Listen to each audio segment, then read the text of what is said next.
Welcome to the Blazers Edge podcast. I'm Tara Biggs, and I'm your host today, but I am joined by three wonderful Blazers Edge writers and contributors. We are all in Vegas, steamy, hot Vegas. How are you guys doing? Good, Tara. Thanks for having us on. So that was Steve Dewald, and next to him we have Brian Freeman, going to try to paint a picture for everybody. Hi, yeah, thanks for having us on. You know, it's been pretty awesome being down here, and especially having three other people with Blazers Edge. It's been fun. And finally, joining us for the roundtable today is David MacKay, news editor. Hey, how's it going? I think for it to be steaming hot in Vegas, there has to be some moisture. That is true. It is a hot, dry. It's a hot, dry heat. And we are surviving it. Northwesterners, we have not succumbed too much to heat stroke, but we are staying inside in the air conditioned as much as possible. We are a hardy folk. Well, we are here today to talk Summer League, and we've got there's a few interesting storylines playing out on the Trailblazers with the Trailblazers roster. So let's just dive right into it. We have the big three now in Portland. I guess everybody's calling Lillard, McCollum, and Nurkic the big three. So I want to talk about what I'm calling the big four, which are the four main characters that we are watching here at Summer League today. That's Collins, Swanigan, Layman, and Connaughton. So I guess let's just start with what are your impressions of these guys so far? Steve, why don't we start with you? Connaughton definitely didn't get off to the start that I'm sure he was hoping for, being on a non-guaranteed contract, and he's been here before. I was kind of expecting him to take the next step. So that's been a little bit disappointing. I kind of feel for him through this whole thing. I think Jake Layman's looked confident. I mean, his shot wasn't going in yesterday, but I don't think he's hesitating, which that's been good to see. Collins needs to add weight. He's struggled, plain and simple, and Swanigan's just fun to watch. I mean, it's almost like that Nurkic effect of where, you know, he's a bull in a china shop. I mean, he kind of clears space, and he's very intense, and it's a joy to watch. I mean, I love those type of players. How about you, Brian? Yeah, I would say I'd go along with what Steve said, and Swanigan's probably the only one that we could say has played above what our expectations for the four players would be.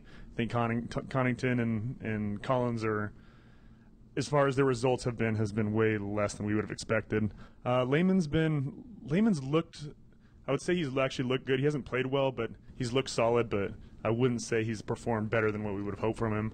And Swanigan's just this lovable beast that just plays as hard as he can all the time, and makes stupid fouls, but just hustle foul. Man, Portland's just going to love him. David? Yeah, no, I think Layman's doing pretty well, especially in Game 1. Maybe not necessarily Game 2. He kind of tailed off a bit, but I was talking to John McCullough, who's one of the assistant coaches. He said he's been working with him. He's been in the gym constantly. Layman's put in a lot of work this summer. So I was excited to see that he looks confident out there. Caleb, as these guys said, is just fantastic. He's fun. I don't know how well that'll translate in the regular season. He's kind of a positionless big, but at Summer League, his game is designed to be entertaining. Looking then at Connaughton and Collins, they've certainly underwhelmed. That said, Collins has looked good on defense. He's looked pretty solid there. He can't find his shot. I think he's 4 of 20 in the first 2 games, shooting a blistering 20% in the Vegas Heat.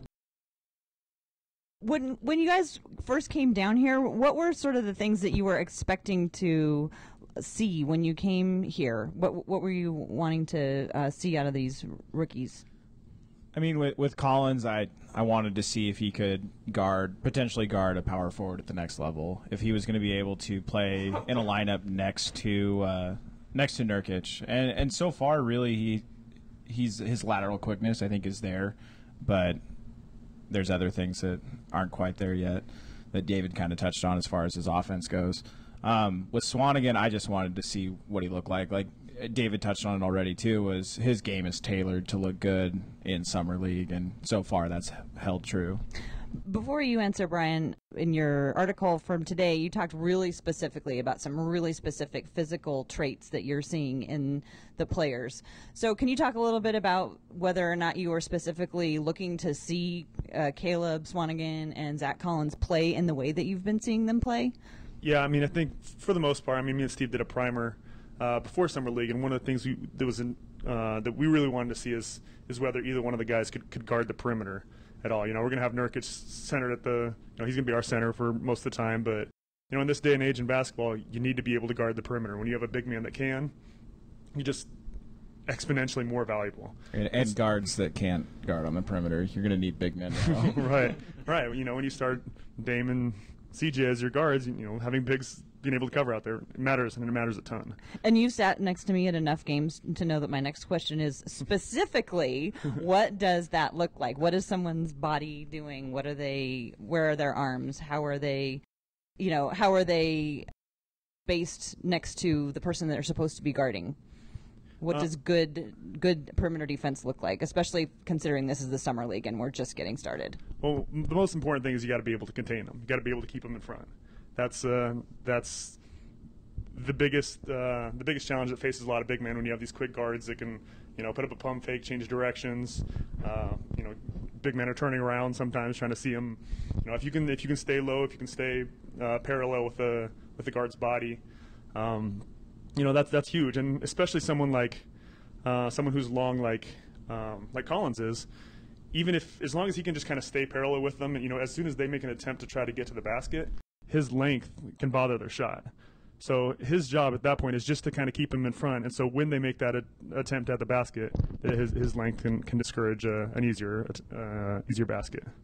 I think it's important to mention, too, that it's not just against Summer League competition that both these guys displayed it against. I mean, they were doing it against Jason Tatum yesterday, who projects to be a player next year that's probably going to play in Boston's rotation, and Jaylen Brown, who I don't think really belongs at Summer League after – I mean, he's looked really good. He kind of looks at that cut above players that are here. So it was nice to see those guys be able to do that against that level of competition. Yeah, that was something that was a little bit surprising, but in a good way with Swanigan, was he was able to kind of come out and guard the three, which I think was a question mark coming in, was if he was going to be able to successfully hold players closer to the perimeter and coming out away from the basket. And like you said, he looked great. Like, he was doing just fine. And one thing about his defense that's still kind of a question.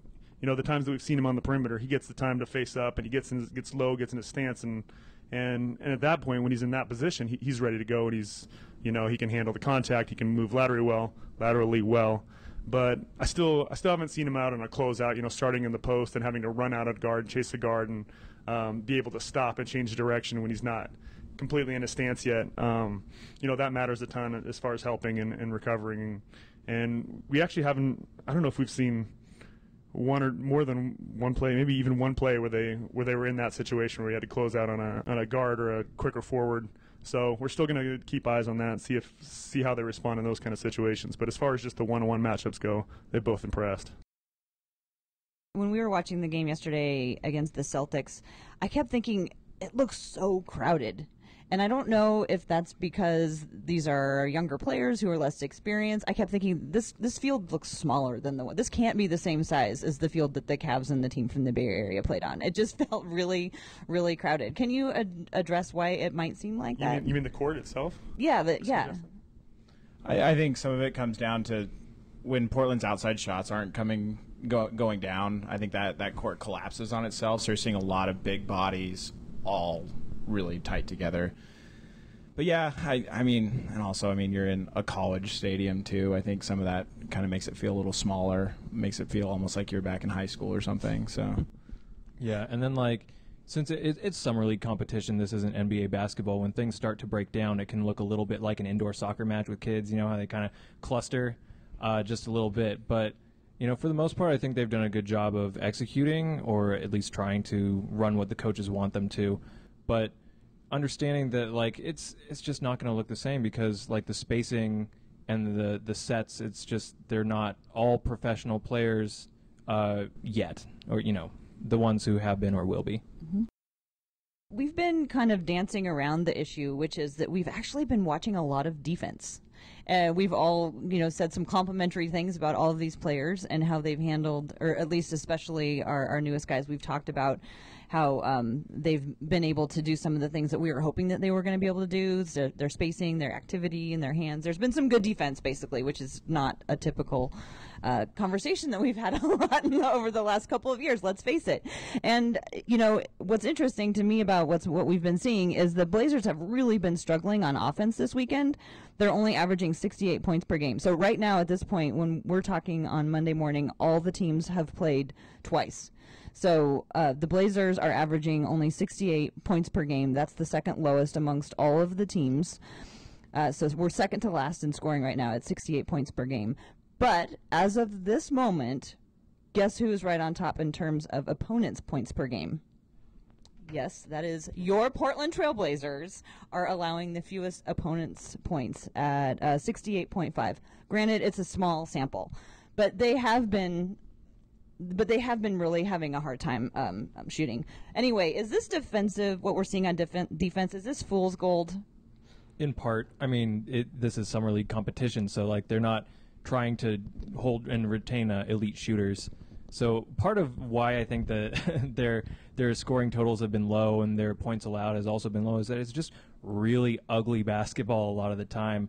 And one of the things I've been complaining about for the past several hours and yesterday is that I think we had 54 fouls yesterday, which in a 40-minute game, like my goodness, that's more than a foul a minute by a wide margin, and it's hard to watch. It really is.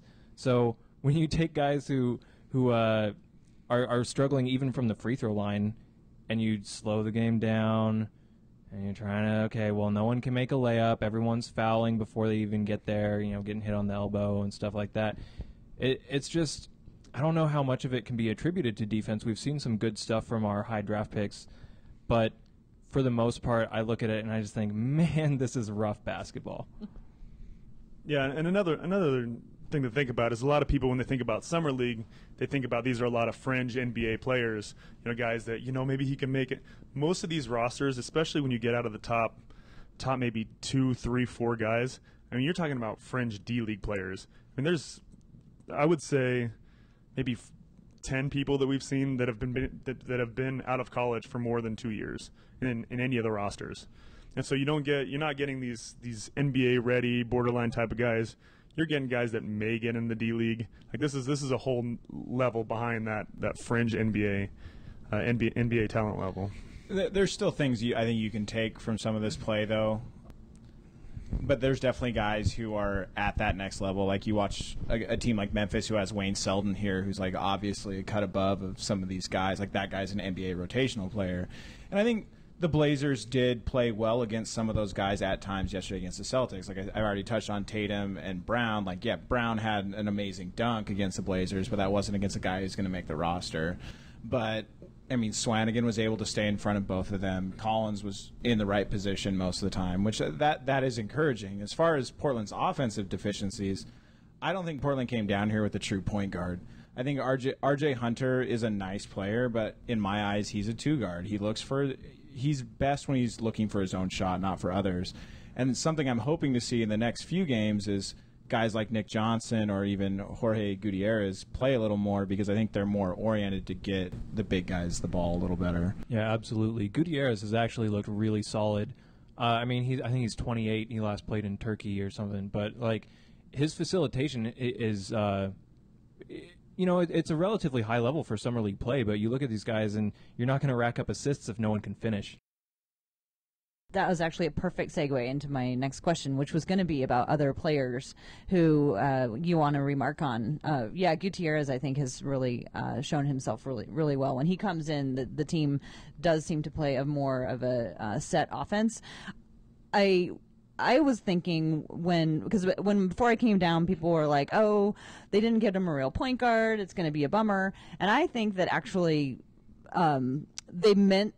they planned on that because they wanted our new people to focus on defense. And if they had like a fantastic point guard who is always serving them the perfect ball and stuff, they would be worried about scoring and trying to score and get their points. So I think it was a conspiracy to send them down to Las Vegas with someone, without a focus on a heavy guard, ball handling guards who are going to create a lot of things. But yeah, so can I hear some more about other players that maybe anybody has noticed? Brian, have you noticed any other players? I think I was really interested to see some of Jordan Adams. That was a guy that David and Steven have been pumping up pretty much since the rosters came out, but we haven't got to see him. I'm not sure if it's by injury or what the deal is. Markel Brown actually looked really good in the beginning of yesterday. He went down with that shoulder injury, but he was kind of the only guy offensively that looked like he could really get anything going for the first couple quarters. Spectacular athlete. I don't know if it, but pretty much down the line, you're probably not getting any legit NBA players out of our top 4. I mean, none of those guys are going to make a roster, in my opinion. Yeah. But they're just, some of them are fun players that can help in summer league. But yeah, I was particularly excited to see Adams, and I imagine we still will, just because in summer league the coaches tend to stagger the lineups. You got 13 guys, 40 minutes, and do you know, is he injured? I don't think so. I haven't seen anything from the Blazers, so I imagine he's okay. I mean, I'll double check again later, but I think it's just going to be one of those things where, like, some of the guys get DMPs. He happened to get a couple in the first 2 games. Maybe he'll play in the next one. I bet he'll be out there in the tournament. And again, I need to check because it could be that the Blazers have said he's not going to play, or maybe he has a concussion. But at that point, it's just speculation. I think we'll see him out there. And like you said, Markelle looked good. It's too bad that he's out now because he ran into that pick pretty hard and messed up his shoulder. But I think once you get a little bit further down the roster, you're just getting warm bodies. Like, is it Josh Scott? It's Scott. Yeah. I think it's Josh Scott. He was really on the receiving end of a hammer from Jalen the other day, so we'll see if his career recovers. Well, speaking of guys named Markelle, how about other players around on other teams? Because we're not down here just watching Blazers. I'm sure everybody's taken in a couple of other games as well. So how about some of the other things that you've seen from other teams? So first off, I think the first game the Blazers played the Jazz, and Donovan Mitchell, the rookie out of Louisville, looked great. He looked like a guy who's going to play meaningful minutes in the NBA next year and push into a good rotation in Utah. And he kind of get to anywhere he wants to on the court. He has the length to keep guards in front of him. I mean, he was a stifling presence out there on defense. And then yesterday, I mean, Dennis Smith Jr. was awesome for Dallas. The Jazz is the other team that has scored less is the only team that scored less than us, by the way. Yeah, I mean, Dennis Smith Jr. I think I feel pretty confident about saying that's the best player that I've seen at the summer league. I mean, he's looked amazing. He played great against us. I mean, you have probably roughly 8, 9, 10 guys that really, really are a lot better than everybody else. Lonzo looked good. As he said, Mitchell and Smith looked good. I thought Tatum looked really good. Jaylen Brown maybe even looked a little bit better. Has anyone watched Sacramento yet? Yes, that's what I was about to say. I would lobby to put De'Aaron Fox in that conversation because he looked fantastic. He had one, I think it was against Phoenix the night I got here, where he finished so high off the glass. He just ran in, scooped it. I think it was left-handed. And is he left-handed? I was watching that on TV, and he always goes with the left hand. They were talking. The commentators were saying that he's very heavy on his left. I don't know if he's left-handed, but in basketball he uses his left hand. Yeah, no, he's looked fantastic. And as a Kings fan, I'm giving you a gold star. Thank you. I have a soft spot for these teams that struggle. Like I was a fan of the Wizards through the Nick Young, JaVale McGee, Andre Blatcher. I'm still waiting for Golden State to dig Andre Blatcher. The potentially future world champion Nick Young. Oh, yeah. Oh, my gosh. I'm ready. But, yeah, at any rate, I'm really excited for Sacramento this year, and I think De'Aaron looks great.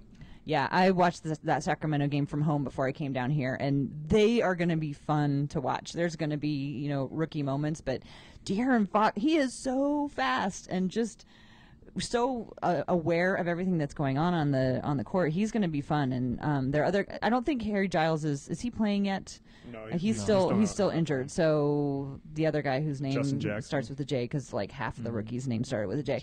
Justin Jackson. He was. You were talking about him, Steve. Yeah. Justin Jackson had a really nice first game. I guess so there's 2 gyms at Summer League, and Cox is the Cox Pavilion is a smaller one, and it was overloaded yesterday, so we weren't able to get in there to see the Kings game. But I'm interested to see them play because I don't think Jackson really had a great game yesterday, but that's a team I really want to watch again. And then I want to see Bam play for the Heat while I'm here because I heard he's playing well. And then also Check Diallo, a second-year guy for New Orleans, I guess has looked pretty good for a big man at Summer League. Doesn't it sound bizarre to say that the Kings will be fun to watch this year? Like, those words don't belong in that order. That has been a long time since it's been said. Oh, my gosh. Well, sorry to cut you off. No, I too, am interested in Bam Adebayo. I think he's going to be fun. And then on the other end of that spectrum was the Suns. The Suns were a team that, they have 3 or 4 guys that are supposed to be part of their rotation, part of their future. I mean, they have one of the most NBA experienced rosters coming in here, and man, they all look terrible. Just watching guys that we expected to dominate look like average summer league players was pretty disheartening. I think they might be suffering from something that I said the Blazers are too, as far as a true point guard comes, because Tyler Ulis isn't playing. I mean, I think they have one true point guard on their summer league roster, and when you have guys like Marquise Chris and Dragon Bender, you need a guy to put them in a good spot, and they just didn't have that. I mean, granted, they didn't look good on top of that, but I really liked what the Clippers did when they they brought in Kendall Marshall, to be their point guard. Kendall Marshall's not going to be in the NBA. He's probably not, he's not going to make any effect on that franchise. But he's a guy that can come in and sit summer league, set guys up, put them in a good position. And then look how Bryce has done, and the Clippers have played well, and he's just a guy like that. I agree with you. The Suns could use. I think we might be in bizarro world because we're talking about how fun the Sacramento Kings are going to be to watch, and what a smart thing the Clippers did, and I don't know. It's all summer league though to wrap that up. Right. Yeah, you got to make sure you don't overanalyze here. Before we get past the players, I think it's a major bummer that Markelle Fultz, basically, we didn't get to see him here. I mean, I hope it doesn't sound like his ankle injury is serious, but it's still disappointing to not see him play. Or that really tragic cramp from Brandon Ingram. That was really sad. Can I just want, this is a conversation we've had with the Lakers guys, and they're trying to change my mind. And I don't mean to derail the conversation, but I am still so low on Brandon Ingram from where I think a lot of people place him. And I've said this before, is he plays the most aesthetically pleasing bad basketball that it's. Are you gonna? No, I just want clarification on bad. Okay, well, maybe not bad basketball. It's poorly executed, but it's very fluid. So it'll be like, man, that was a beautiful miss, or he gave that up and it looked great. And so it's one of those things where you look at him and you're like, he has all the physical tools aside from being 90 pounds to succeed. He has length. But I don't know. I see him as being a low-level starter, rotation player, career long. But in 5 years, someone will bring this up and maybe yell at me. Well, no, whatever you think that how his play is and what his future is like. When I look at when I look at Zach Collins and his body and his physical makeup, I think about the way that even though Brandon Ingram's is still very, very slight. When I was watching him play, it looks to me like he's gotten physically stronger. Whether or not he's put on a lot of pounds, his ability to get to the rim more this year, and again, summer league, but I just feel like he has gained a lot of strength, and that's the kind of strength that I would like to see Zach Collins pick up. That inner core that propels you forward and can launch you, into the places that you want to go.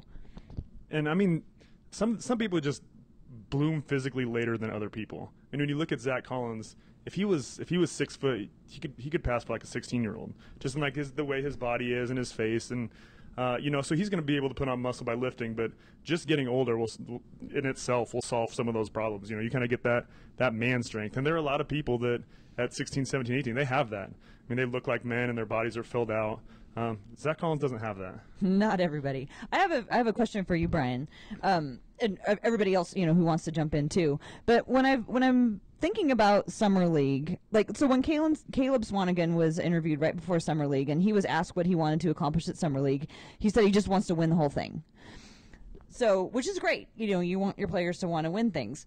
But tournaments like this are really meant for player development, right? I mean, it's not so much about wins and losses as it is teaching the players how to do the things they're supposed to do. So my question is, what do teams do in these types of situations to help players balance their natural competitive nature with their need to work on specific aspects of the game? We're asking you to go in and work on these specific things. Winning is not necessarily our objective. Does that mess with the player's head, or is it?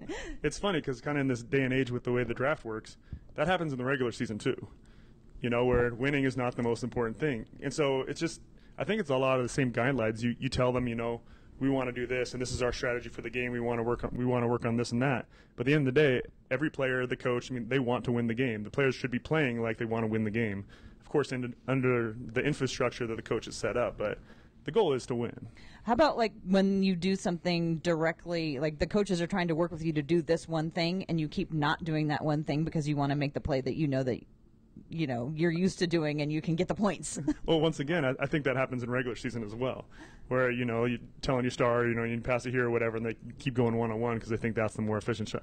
And basketball always needs to be played under the guidelines of what the team has planned for that game or for that system, and you try to win within the confines of what you've.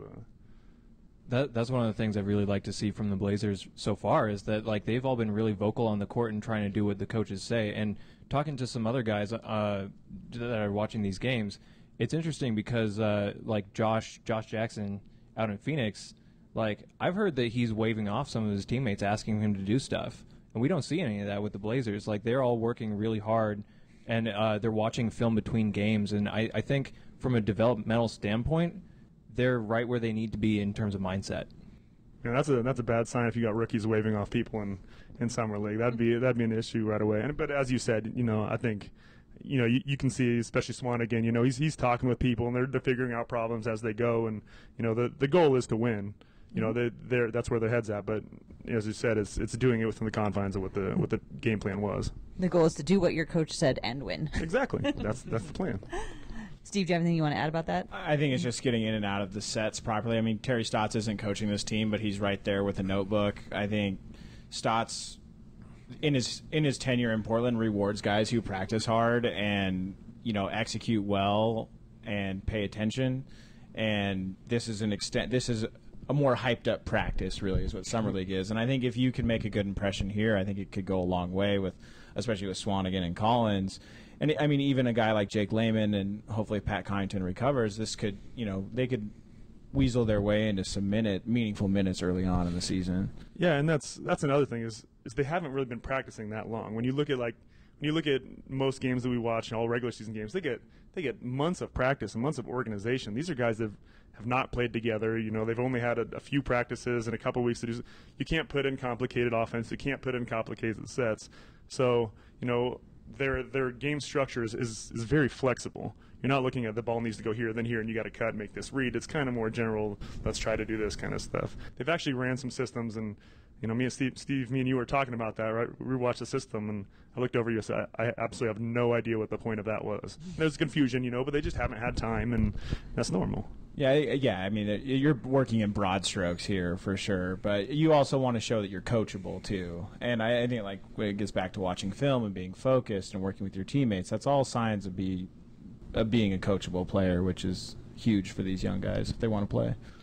I've noticed with Swanigan that he has kind of he's different than Blazers that we're used to. He has no patience if things aren't going the way. I mean, not in a bad way, but he's so engaged every time out. His whole body is focused on what the coach is saying. He's turned towards the coach. He's looking at him in the eye. He's really, really super engaged. I've really noticed that. David, I have a question for you to move over on to the next topic. What's it like covering Summer League? Because it's got to be different than your regular routine when you're covering the Blazers. There's so much going on. It is absolutely exhausting. You look amazing for somebody who's probably been awake for 3 days. I'll just put that out. Thank you. It feels like 10. No, it's fun. My approach this year has been different than it was last year. I think last year I came and I did a lot more writing. This year I'm doing a lot of photography, some video content. And obviously, I've got these guys down here doing analysis. They're doing a great job. But it's fun. You mosey over to the arena and enjoy the air conditioning of the media room, and then head out to the game. And you're sitting baseline and trying to make sure you're running social media and getting everything you need in terms of pictures for the articles. And talking to the players is a little bit different than at practice, because at practice, back in Portland, or excuse me, Tualatin, where the facility is, they'll finish up and they're there to talk to you. It's part of their job, and you're just like, hey, how's it going? What's it's a little more low key, and you can get good information. But they're tired, man. They just finished playing.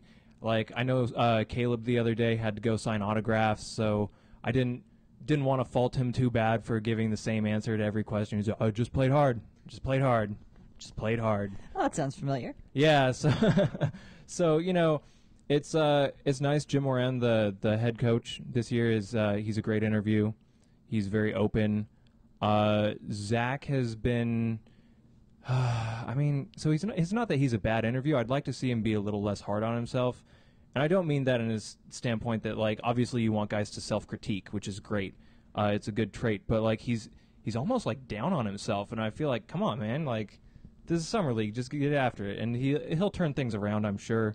This 20% shooting won't hold up, and hopefully he'll look a little bit better. But in terms of coverage, like, it's great. I like coming out here. I'm busy most all day long. Like, this was going to be my my off day, and it filled up real quick. So it's a great time, and I really enjoy it if I can keep my eyes open. So when you're covering, for people who haven't seen inside the arena, the media area are behind the basket, and you're in the area where all, like, the players and the teams will come in right before their game, and it's just a cavalcade of stars. Yeah. Basically, both, not just, current basketball players, but, past basketball players, media people. How do you pay attention to what you're supposed to pay attention when all that stuff is going on around you? Well, I don't know. Like, I've been around it enough that it doesn't really faze me. But, like, I know watching the game the other day, I had started to critique R.J. Hunter, and I was sitting next to a guy from the Boston Herald, Mark Murphy. I think he's been with them since '88, and he quietly leaned over to me and said, that's his dad sitting in front of you. So only nice things from that point on. Like, oh, look at how he's moving on offense, and, like, he's really putting in the effort. But it's definitely interesting. It's almost an odd sensation to see someone, especially not from Portland, that you see on TV. So, like, Tibbs was there the other day, and of course, classic Tibbs. Of course he's wearing a stripy polo. He just looked like he came from a barbecue. And I know when I was waiting to do the interviews after game 2, like, the Sixers came on, and I had to get out of their way because I was just standing in the middle of the tunnel, and I was looking at this older gentleman, and I was like, why do I know him, not in this context, like, I know his face. But he's just, like, again, polo, khakis, he's just chilling. And I feel bad about this. I had to read his name tag. It was Brett Brown. I didn't make that connection because you're used to seeing him in a suit and yelling. But no, it's fun to see guys around. Like, I've seen Shams Charania around, and I haven't run into Zach yet, but I believe Steve did the other day. Yeah, I definitely creeped out Zach Lowe yesterday. I think with me, it's... running into players is something I've been around a little bit to where I've done that before, but for me, I'm a nerd for the guys who cover the sport, and, like, running into guys like Zach Lowe and Chris Haynes, and even some of the local Portland guys that you don't really get a chance to talk to at length during the season. That's been really cool. I saw somebody get a selfie with Woj yesterday. That was pretty funny. So, well, you brought up a little bit about how, like, the parents and the families are around. I was in the small arena yesterday sitting, watching a game, and behind me were 2 young women who appeared to be, like, family members or connected with the players, and I was not wanting to listen to their conversation, but it is interesting when you meet the family members and you hear a little bit about, like, what the players have gone through, especially these guys who are the fringe players and things like that. I remember his rookie season, I sat next to Alan Crabb's mom, and his best friend was there, and he was like, what am I going to do in Portland? I'm so excited to go to Portland. What's exciting in Portland? I was like, oh. You guys are going to have a great time. I mean, to circle back real quick to something that David said about Zach Collins, about being hard on himself, is I think Zach Collins is in this weird situation here where he's from Vegas, and nobody here, I would say, has more family and people he's closely connected with that are here watching him. And so when he goes out and struggles, I think he has a little bit more pressure than some of these other guys do, just by the people who are here. And again, with him being hard on himself, and this is something that even goes with his body filling out. It's like, you have to remember, the kid's 19. Like, when I was 19, I was not nearly as good a speaker as he is. I probably am not now. Like, I don't know. This is no pressure. We're just sitting in a room here chatting on microphones. We don't have media in our faces with cameras. But the mindset will come, the muscles will come. Hopefully, he's just, you got to remember, like, he's a kid. I was sitting next to Marisa, who's one of the moderators for Blazers Edge, and we were just like, he just needs a nap and a nice glass of water and maybe a snack, because he's so tired. And when, he's in this completely different and new atmosphere, and like you said, so young, and sometimes like you just need a snack, you just need like some pudding, and this is why we call you Team Mom. Right, absolutely. Exactly. So fitting. But it's just one of those things, like when you are around young people like that, they're tired, they're hungry, they're cranky, they're down on themselves, and they're just like, they can't see the light at the end of the tunnel, and it's like, just take a step back, you're gonna be good. Maybe I'll put a Capri Sun in my camera bag for next time. That is an excellent idea. Some for string cheese. Yeah. Very handy like snack. Pixie Sticks, get that energy back up. Well, I think I want to go ahead and start wrapping it up. But what I'd like to end on today is to talk about some of the things that we see, that you can see in person at Summer League that you don't see watching it on TV. For me, an example is being up close to the games, is seeing the quickness of the players and whether or not it's, they're putting their whole body into the act of guarding someone, or if they're just making the lazy, it's a lot easier to see when you're up close. Not that anyone's lazy, but, and then also, like I was saying before, watching them, how their body language in the huddles and stuff like that. So what are some of the other things that you've noticed being present that you don't get from not being, or from watching on TV? One thing that I thought was pretty cool is when we were at Cox, and as we said, Cox Arena is small. It's like a high school gym, basically. And so in the first game we were there when they played the Jazz, there wasn't a lot of people there either. So you could hear on-court conversations. Like, you could hear players discussing things and talking about, their situations and stuff. It's like basically like the players were mic'd up a little bit. And so it was kind of cool when you'd see something, and then you'd see one of the guards come tell somebody else and kind of, hey, on this situation you should be doing this, and when it goes along with what you see, it's just kind of cool to see some of the older guys. I remember saw Nick Johnson say something to it was the UConn player. What was his name? Oh, he played with Shabazz. Yeah. I can't think of his name Devontae right now. Warm body Daniels, number 4. Daniels. Yeah. Warm Yeah. body number 4. Yeah, he's came up and pulled Daniels aside and told him, just explaining this situation, you need to be here and here, and he was right. It was just it's cool to kind of see some of the teaching that goes on, from player to player and their interaction and how they solve little in-game problems, and that's just kind of cool to get some to get an ear on some of that stuff. Yeah, they're very vocal out there. You can hear when they're doing like an inbound play. I know Zach Collins was yelling, watch the double, and when someone's guarding up toward half court, he's saying, you're alone, we're back here, letting them know that there's no help coming or anything like that. So it's great to really I don't want to say like see their thought process, because I'm not actually in their head, but to really realize that even though they don't have specific sets that are as complicated as you would see during the regular season, they're all trying to make sure that everyone knows where they are, what they're doing, what their role is in a given situation. Yeah, this is really the first opportunity they have to communicate as a team, and watching how they communicate, if it's through pointing, as everybody knows I love, or through talking, or both. It's nice to see them get used to that. How about you, Steve? Some things you've seen here? On the court, I think it's anytime you get the chance to be this close is how physical play is in the paint. I think when you're up higher on the stands or something watching on TV, I don't think you realize that how physical it is in the paint. Brian obviously knows from playing overseas, but it's something that's a little jarring sometimes, like, because I'll find myself like oohing and ahhing, but it's just like that's a normal play, like that's a screen, but you can hear it, you can almost feel it.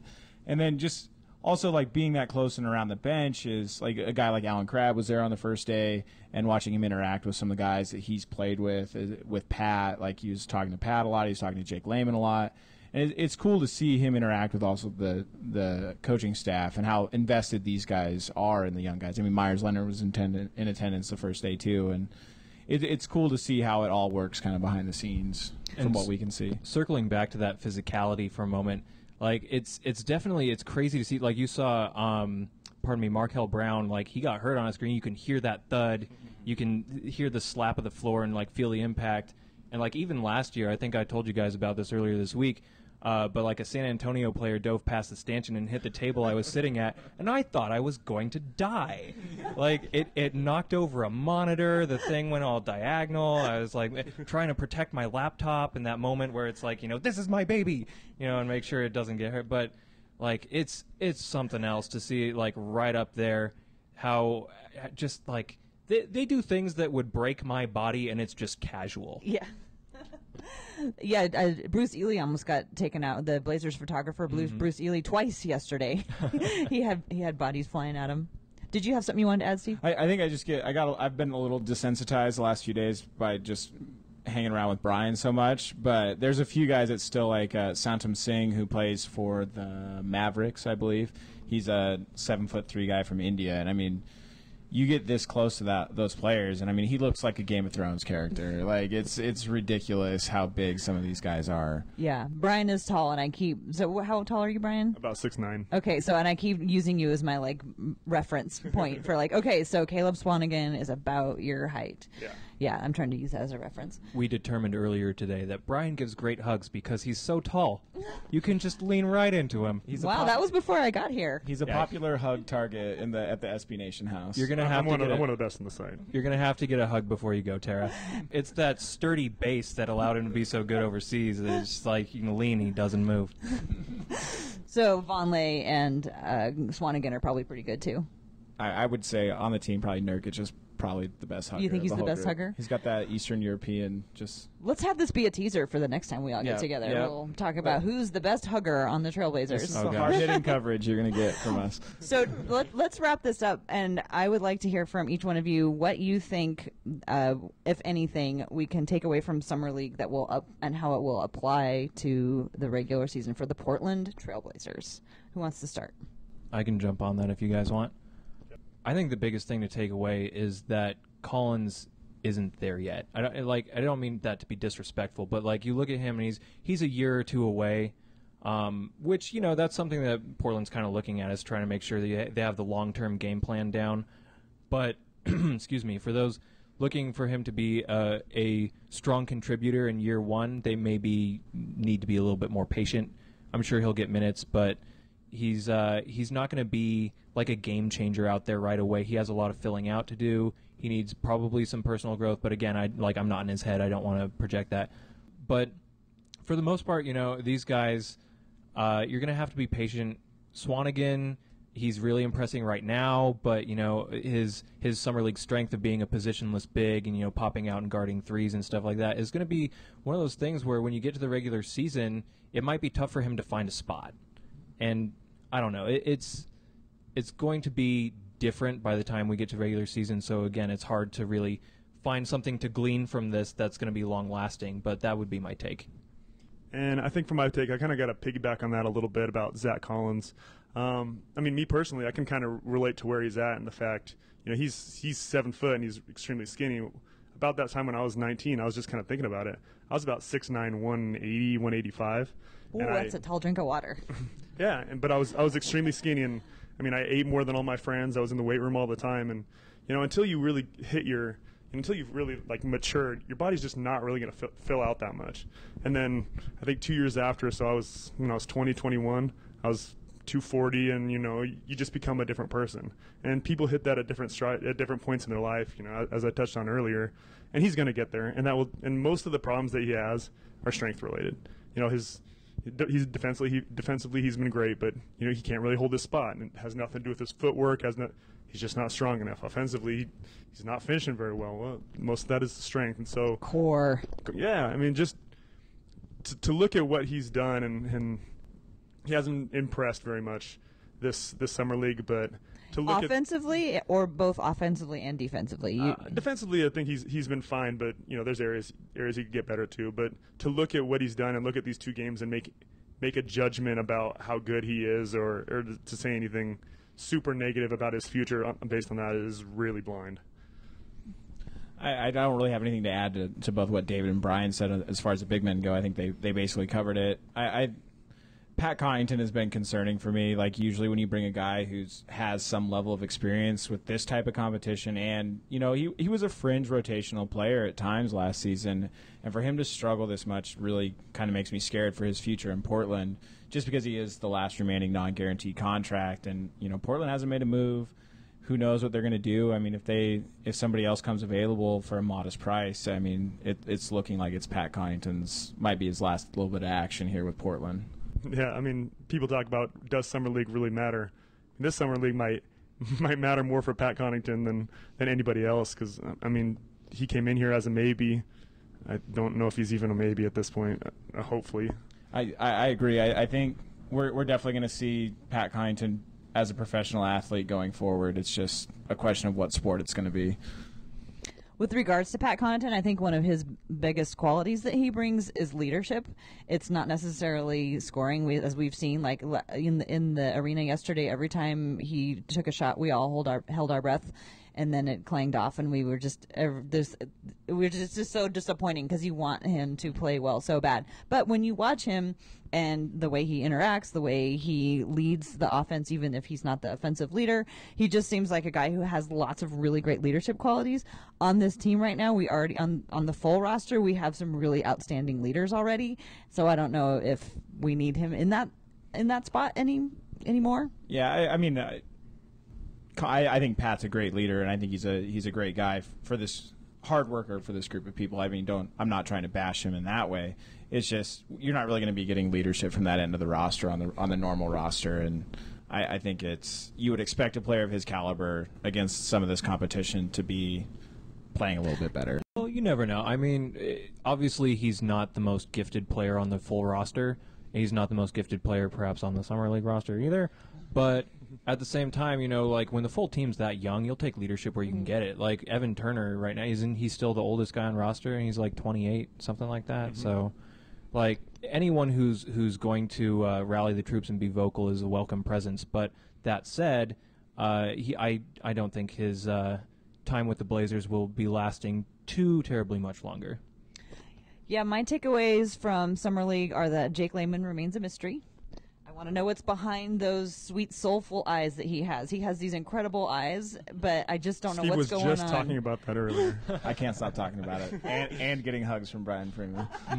Been a good weekend. Well, but the other thing is it's really fun to have first-round draft picks. After not having them, I forgot how much fun it is to have first-rounders.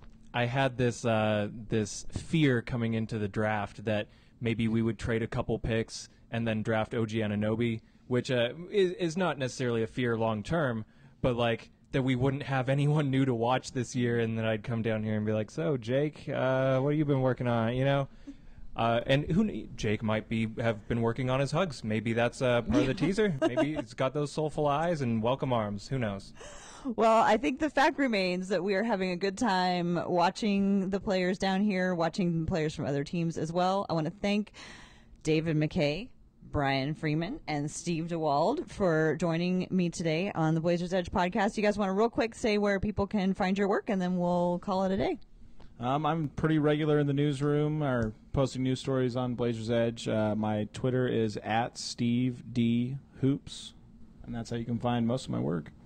I have a bi-weekly column. I'm supposed to actually have one that comes out tomorrow, but I pushed it back a week because we've been busy doing this. Too busy hugging everyone. Yeah, I've given them lots of hugs. It's exhausting.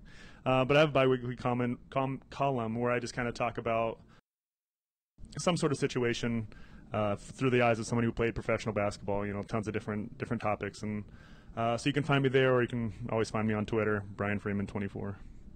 Yeah, I mean, all our work is available at Blazers Edge. I think we're all pretty active there. I, fortunately and unfortunately, pretty much live on Twitter. So if you want to talk to me, I will likely respond to you, as long as you're nice. Or even if you're not. But that's David MacKay, NBA, MacKay spelled M-A-C-K-A-Y, with that little Scottish A snuck in there. Yeah, I'm happy to chat anytime. I'm usually posting either news stories or photos or my terrible opinions. So you're welcome to come at me with a rebuttal.